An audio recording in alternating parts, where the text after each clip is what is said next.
दर्यापूर महसूल विभागात 17 डिसेंबर रोजी ओव्हरलोडिंग मुरुम घेऊन जात असलेला ट्रक ताब्यात घेण्यात आलेला आहे। सदर ट्रक हा तहसील कार्यालय या ठिकाणी जमा करण्यात आलेला आहे।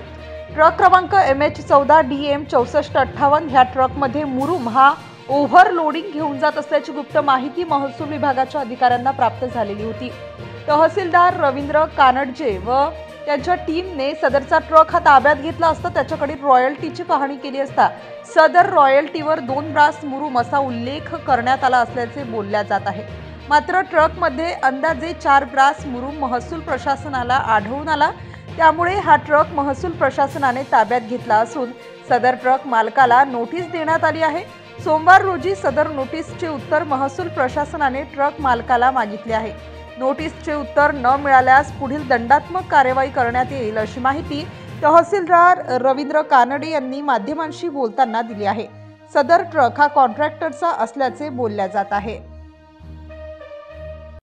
अशाच वेगवान घडामोडी पाहण्यासाठी आमच्या चॅनलला लाईक व सबस्क्राइब करायला विसरू नका।